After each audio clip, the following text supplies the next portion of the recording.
Hello, everybody. You have tuned in to Erekose on Making a Murderer on YouTube. I cover virtually any aspect of making a murderer. I go over the evidence, the documents, the photos. So if you like, stay tuned, and in the future I'll have many more videos besides the one you're about to see.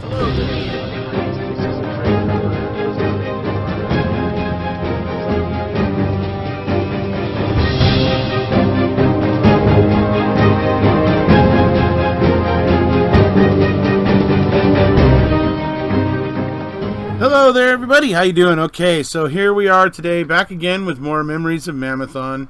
This is from my third and final live, where I was talking to Seeking Truth for Good from Reddit. Absolutely excellent conversation, excellent researcher. Seeking Truth for Good is awesome. This was a really cool interview. I was happy to be able to speak with her. We also get to speak with, in this final segment, I got to speak with many other Redditors, Henbury, J-Jax, it was great. And throughout the weekend, the Redditors, like I got to speak to 7 Pairs of Panties, TikTok Manitowoc, an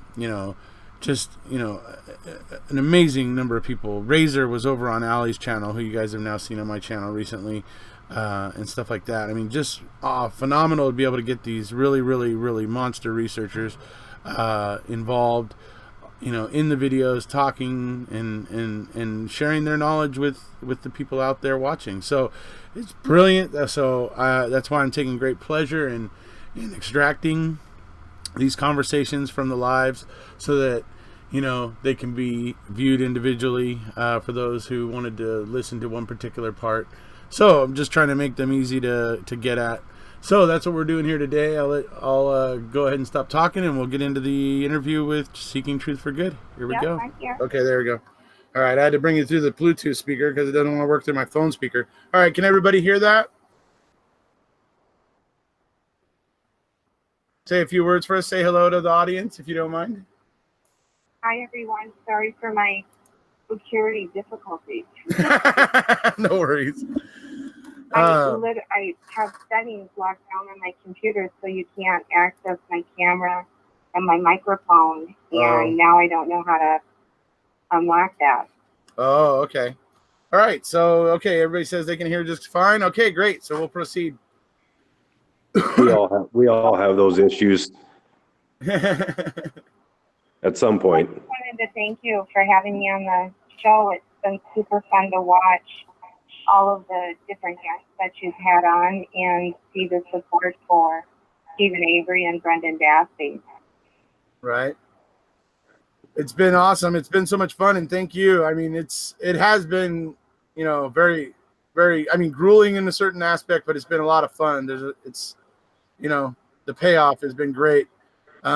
We've actually managed to raise quite a bit of money for Stephen and Brendan, which is really, we've raised quite a bit of awareness, and a lot of people have been hearing things coming from Redditors and people, guests on all of our various shows that they kind of hadn't heard before. Things that they're discovering things that they hadn't caught in the past and stuff. So I think that's cool. It's just been a really good weekend in a lot of ways.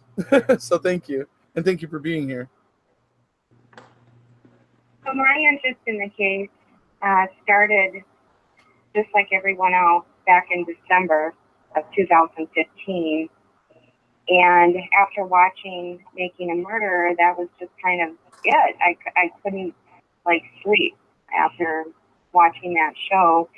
So I got involved just out of fascination and wanted to learn more about, the show as opposed to what the documents said and what the trial was really like, and kind of research for myself to make sure that what I saw was real. And so I've been hooked ever since. Right.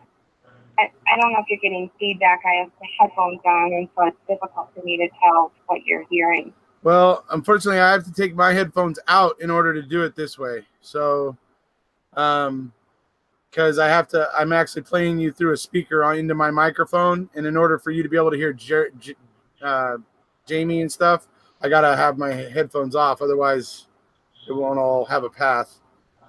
Okay. So, how's the sound, everybody? Um, Does it sound? Let me just ask how the sound on YouTube is. Is there anything weird? Any echoes? Anything? It all sounds good. Okay. All right. So it seems to be sounding fine. So we'll just move along. So I okay. actually came along in January of 2016, pretty much on the 15th and 16th. Watched it 5 episodes one day, 5 hours the next day, or 5 episodes the next day. But yeah, that's, I mean, it's there's that core group of us that have been here since the beginning, though, right? Well, um, it's fun to watch new people come in because it just brings me back to my original, just, I don't know, enthusiasm and anger. And I see the passion, and it brings me right back to where I was in the beginning. And I remember days where I was just out there and I was so vocal and angry and combative. And now it's more that I have accepted this case where it's at, and my goal is just to learn more about it and contribute in some small way if I can. right. It's, yeah, and just keeping people aware. I mean, keep turning up things. Sometimes even just turning up old things that we've all forgotten about. Sometimes, I mean, I can't tell you how many times that's happened where I'm like, oh my God, I forgot about that. When somebody posts something old, I'm like, dude, I totally forgot about that, and stuff like that. So, yeah, I think that's definitely part of it.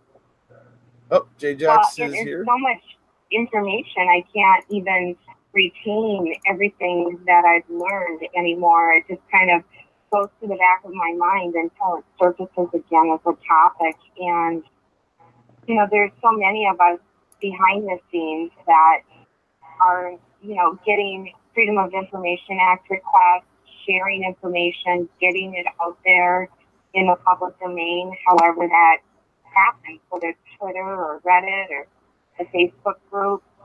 Right. And I think that connection has just been critical to bringing all this information together and trying to analyze a ton of data.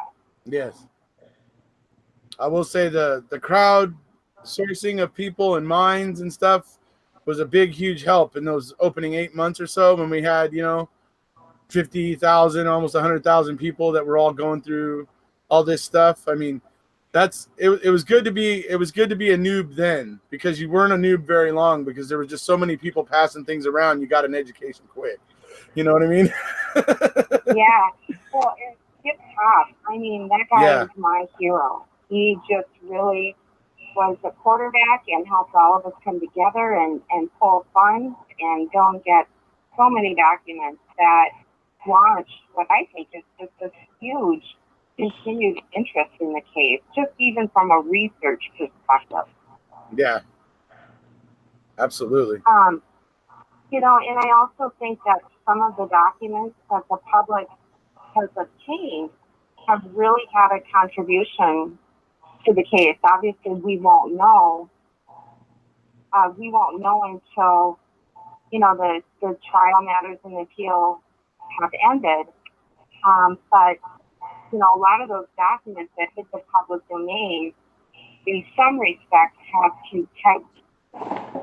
maybe changed the course of some of the strategies that Stephen's now able to use to try to get back in front of the trial court and then the Court of Appeals. Right. Definitely. It's, So it's pretty exciting. Like it's a wild ride, right? We had one report that's been out there for 3 years, I think now, with the report that documented the return of the bones to the family. Right. And that report, for most of us, had just become this thing we all knew about without realizing the significance to the case. And then we had someone in the public domain share that with Kathleen Zellner, and that really sort of started a whole new track of options that were available to Avery to continue with his appeals. And then following that, a group of us obtained the ledgers. Well, we never really thought that we'd get 300 pages of ledgers that would show the bones, in fact, were returned and marked as human and only human, and then returned to the family back in 2011. So that was a pretty incredible, data set. It was just unbelievable to get those documents and then be able to see that in handwritten notes on ledgers. Right. Absolutely. That was just such a huge development. I mean, and those of you who know, you were following here on my channel, you know that on like December 18th or 19th, right after Kathleen filed the motion for testing, we were going over that motion for testing, and we were pointing out, because the wrecking crew is sharp, man. They jumped right on top of that. Like they realized that those bones had already been given back. And so in that December 19th, I believe it was on the 19th, live with Travis and Tracy and I believe, and we went over that those bones had been given back. And it was a month before Newsweek picked up the story, so that was an exciting development in this case. It still is an exciting development, even though we're waiting for Judge Suckathis to rule at the moment. It's an exciting ruling because I think it's going to have legs in the appeals court, or at least legs beyond the circuit court, or district court, whatever. Didn't Seeking Truth have a pretty big find as well? I thought I heard something about one of the things that she had found. I can't remember who I was talking to. It was somebody, might have been Seven Pairs that told me about it, but I can't remember what it was now. Is that regarding, I think, the DNA? Is that you there, Seeking? Oh, I'm sorry. That it came through muffled on my end, so I didn't hear that. Oh, he was asking about if you had something big. I guess Seven Pop was talking to Jamie about one of your recent posts that you were kind of excited about. If you wanted to talk about it. Well, I'm a little bit of a theorist, which is why I hang out on Reddit sometimes. And we recently, there was a document request that was done through the the Court of Appeals, to kind of go back and get information on Avery's rape case. And we found some documents that have been out there in the public domain through the Wisconsin Library, or the Wisconsin Law Library. And so the Court of Appeals referred me to those documents for free, and they're incredibly fascinating and telling. And I will say that one of the documents is just a bit jaw-dropping if you pay attention to it close enough. And I'm sure in the future we'll bring that together and explain what all that means. But I do encourage anyone who's interested in research to go out to my post and pull the second document, which is the second docket, on the link, and pay attention to every page in that document. Right. The only reason I don't want to go too much into it more than that is because it's really a collaboration of a lot of people, and it's a follow-up on information someone else found, not me. And so I don't want people to believe that this is some great find I found. However, I have been able to find a lot of information that ties to it that's really fascinating, and I think I'm going to elaborate more on it, but it just brings everything kind of back full circle to Greg Allen and Randu's, I guess, if someone wants to polish up on the Randu's theory with the witness, Thomas. Okay. So, and I, for quite a while, have believed, if I had to pick someone, he's my pick. Yeah. And the reason for that is because this witness, Thomas, just really new information that nobody other than the police would know, which was later discovered in these documents that we're looking at now. So Travis has asked me to go on Google Chat, and I can't because my microphone is disabled. Yeah. Hold on. Does it sound better now, guys?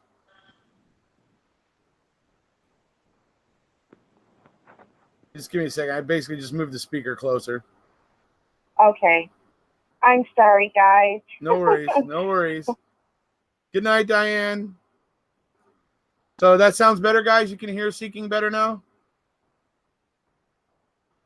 Yes. Okay, good. All right. We're going to leave that there.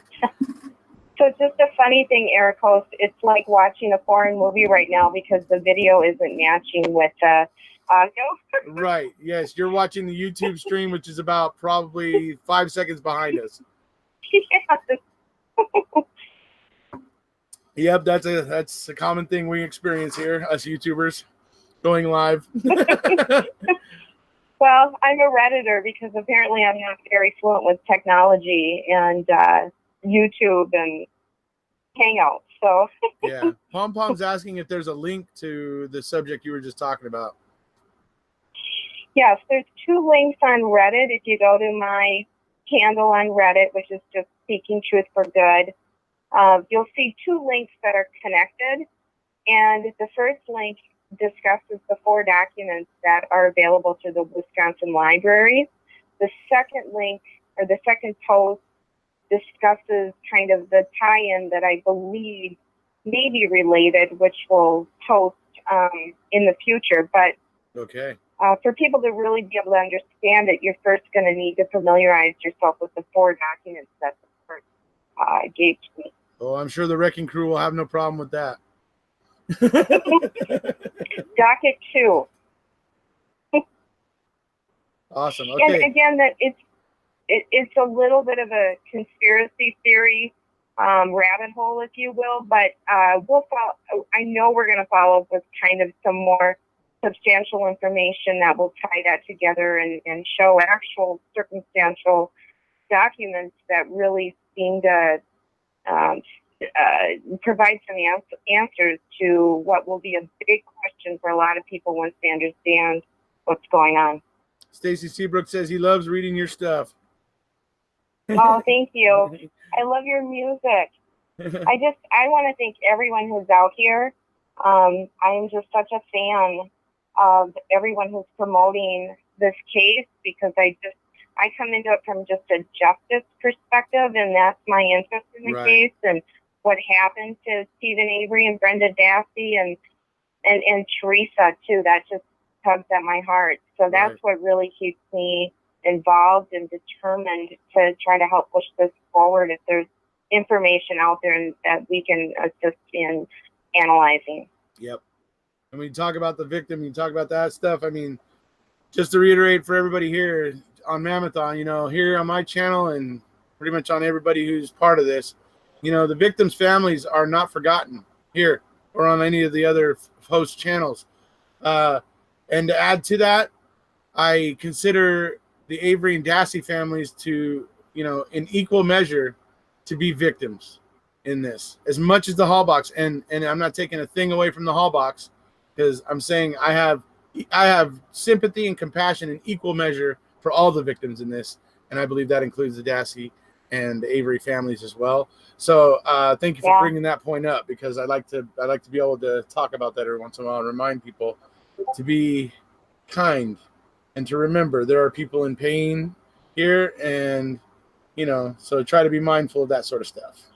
This is actually an experience that you got to think we're actually fortunate to be part of on this, and not that the situation is fortunate, but to sit here and look at what's going on, as you guys were talking about the Reddit people and the YouTube and the Discord channel.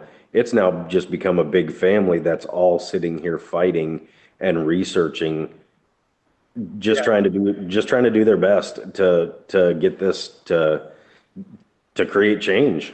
Yeah. That's what it's really ultimately about. As much as I feel passion for Stephen Brennan, it's like the issues here are criminal justice issues that allowed this to happen. And we need to start addressing those criminal justice issues so that we don't have to look at how hard it is to correct a wrong in our courts. You see how difficult it is, right? So wouldn't it be better if we're able to nip that in the bud before it happens? So it's really criminal justice as much as, it's about Stephen and Brendan, but it's really about criminal justice too, just as much in equal measure, I would say. And just like Casey was saying on Allie's live, we all need to try to take a more of an interest. I mean, as much as we want to stay interested in Avery Dassey and we care about Avery Dassey, but we kind of hopefully need to expand our horizons a little bit and look out at other cases, because there's plenty of other people out there that are innocent and in prison that could use people bringing attention to their case. So it's as much as we all love Avery and Dassey, we got to remember it's also a bigger issue that allowed this to happen, which is criminal justice as a whole, and needs and reform that's needed in the criminal justice system to prevent these things. So that's important to remember.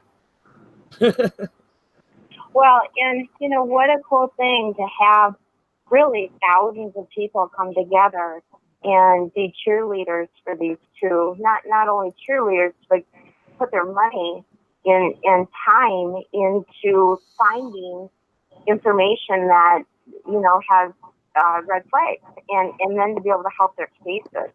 And so I would imagine that any attorney would give anything to have that kind of support from the public in pushing a case forward. And so I think it's a sort of historic, epic thing to be able to be part of this.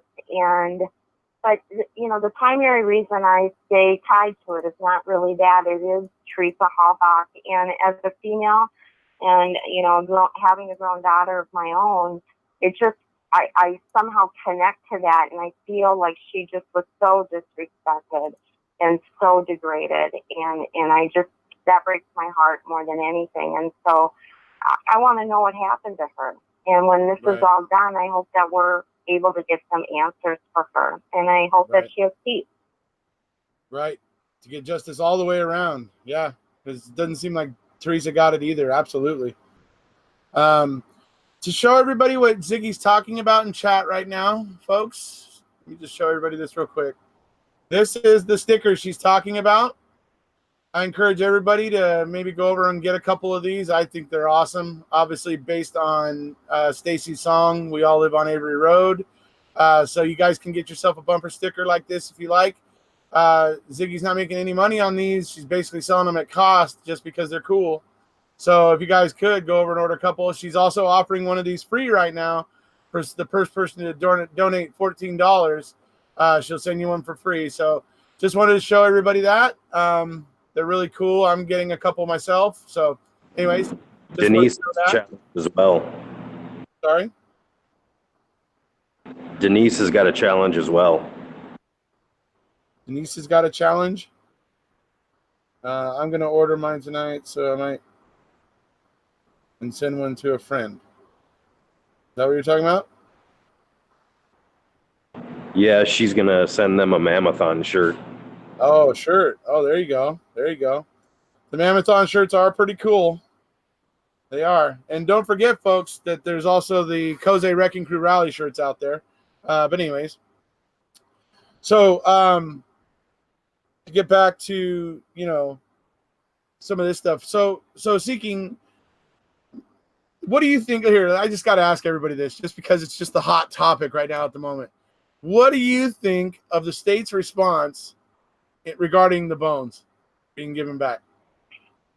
Oh, I was relieved that they messed up. I mean, I don't want the state to score points in their replies. So, for me, I'm hoping it's a slam dunk and that they make these mistakes. But the thing that shocked me most was that they replied indicating that PZ came from a femur, or thigh bone, they called it. Kratz, I guess, called it a femur in his book. But that is not what they represented that bone to be during trial. During trial, it was very clearly represented as being a tibia, a shin bone. Right. They were referring to it with Dr. Eisenberg and Culhane. They were looking at the same images. And so that really disappoints me because it shows that the state absolutely does not have a handle on the evidence that's still there. And now it brings into question where the DNA really came from. Right, yeah. I mean, who identified the femur and where's that report? Right.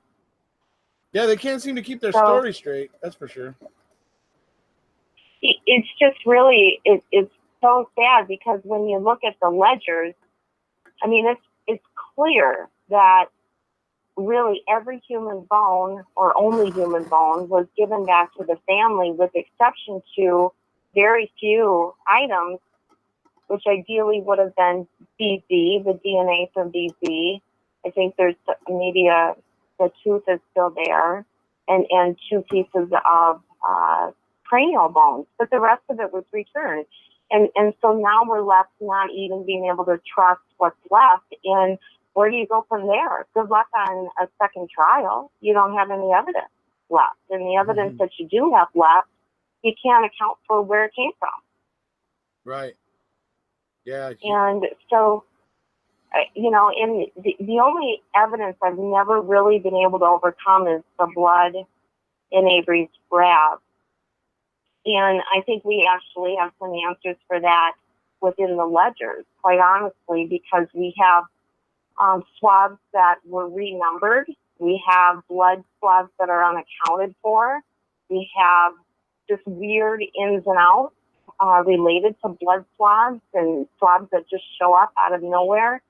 And so, even there, I feel pretty confident that Zellner will be able to, at some point, get a hold of the actual evidence and look at the tags and look for the initials and the signatures, and be able to help provide some answers as to why there's so many discrepancies with these blood swabs.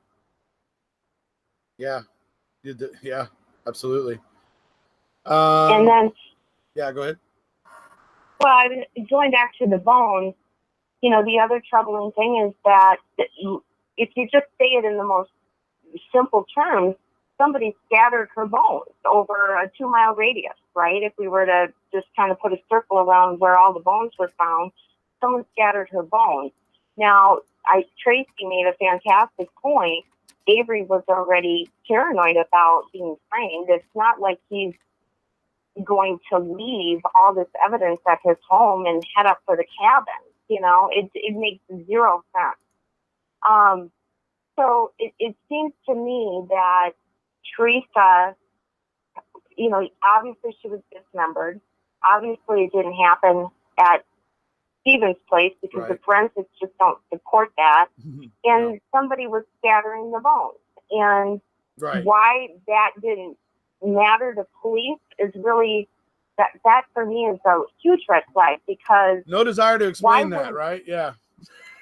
Why wouldn't that be their first thought, that somebody was scattering her bones and maybe there was an accomplice, and what was going on? And they weren't really looking at anybody else. They didn't check for blood or DNA in the Dassey home.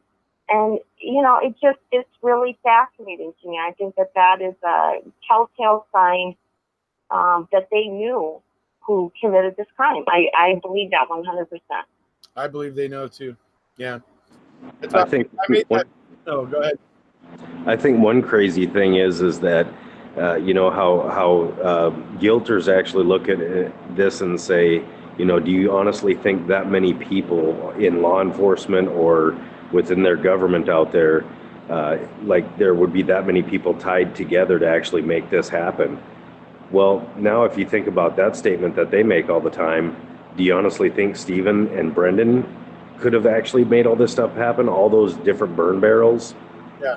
Right. Riddle me this, riddle me that.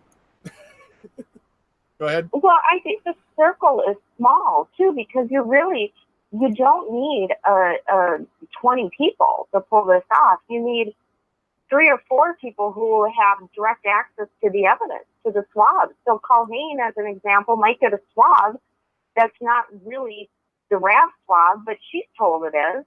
And so it gets entered that way, and she tests it that way, and she releases a report that says it came from the RAF. Well, when you go back and you look at some of those swabs, they were renumbered. They started as completely different numbers, and all of a sudden now they're new numbers. And there's just really a problem with that, because we don't have any reports that explain why they were renumbered.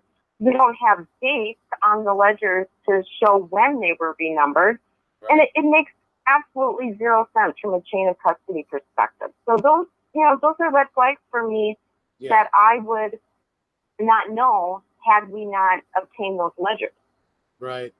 Yeah, I found that frustrating too. The constant changing of tag numbers and evidence numbers. Oh my God, that was frustrating. Well, and I'm not law enforcement, but I do relate that to my own line of work. And if I were that sloppy in my own line of work, and let's just say something critical happened, such as a lawsuit or some legal matter, I mean, I would be in a lot of trouble. I'd lose my job over stuff like that. And so I just find it interesting that over and over and over again on these two cases, we have a lot of people with a lot of power who are allowed to make a lot of mistakes that just don't make sense in the real world.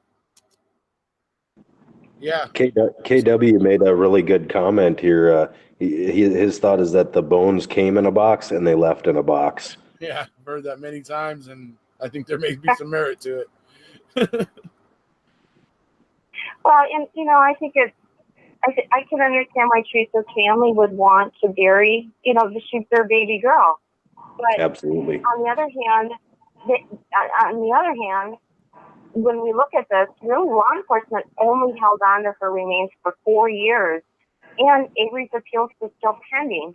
And so when you put that in context with how long it takes to overturn a wrongful conviction, I mean, it's one thing if Avery were convicted and had said, yeah, I did this, or that we didn't have all these discrepancies and appeals going on. I think that's one thing. But to release material, disputed evidence of that kind of significance back to the family, that is just really a problem for me, just from a due process perspective. Absolutely. Yeah. I mean, actually, Roll is asking a question here. Which swabs from the Avery trailer were renumbered? Were they blood swabs from the bathroom? Do you know? Yes. There are. So if you go to, I think it's on page, let me just try to find it. Yeah, if you go to page 53 of the ledgers, items 6, 7, 8, and 9, those were renumbered. And there are actually a few additional ones that were renumbered or are unaccounted for as well related to Avery's home. I don't have that list out right now, but the 4 that stand out for me are on page 53. Okay. So you got that, Roll? You can check that out. Got a question for Seeking Truth. Go ahead. How much time do you think collectively since you first saw MAM have you spent researching? Not just a rough number. I'm just curious, as so many people they put in so much time into this. I mean, truthfully, it's all I do. Just to provide some context, so my children are grown. They're out of the house. I'm single, so this is my thing. I'm not out doing other things, which I should be probably. Have a more balanced life, but this really is what I want to do. So this is all I do. Is I come home from work and I look at case information and I do this on weekends, but I feel rewarded doing it though. So it's what I want to do, and I don't think I'll be able to put that aside until we have an outcome in this case. Right. Yeah. Right. It's like I don't know how I can ever really put my focus on another case. I mean, even though I do so with Scott Davis, but to dedicate myself the way I've done with Brendan and Steven, it's like I gotta wait till I'm done with Brendan and Steven before I can do that again. I couldn't split my focus, especially working a full-time job. I just could not split my focus that way. I would kill myself. So, but does Seeking have any other? By the way, hi Lisa. Just want to Hi there. Did you guys hear that? She's single. Seeking Truth is single.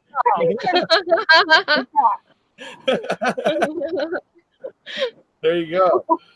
Oh, hilarious. Okay, so Henbury's here. Okay, good. All right. So it looks like everybody's finally showing up, so that's good.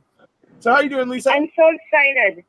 So I just want to say I'm a huge fan of Henbury, and if you follow him on Reddit, you're going to realize in about 2 seconds how smart this guy is.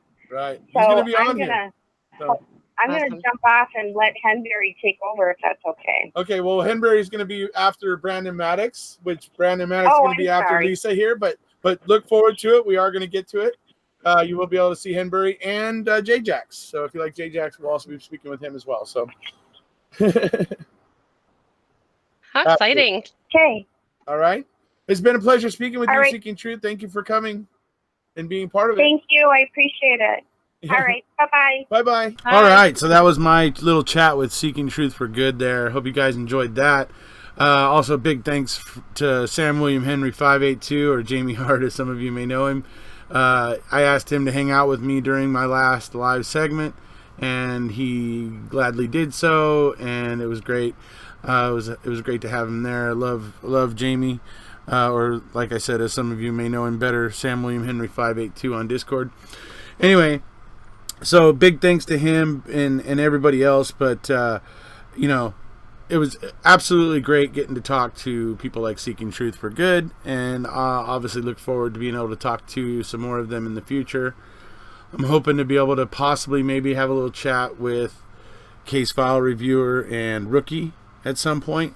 Those may be tough eggs to crack, but we'll see. Anyway, would love to have a chat with them though. So anyways, that's where we're at today. That was my chat with Seeking Truth for Good from MaMAThon. And everybody be good. If you haven't already, please hit subscribe, and we'll see you.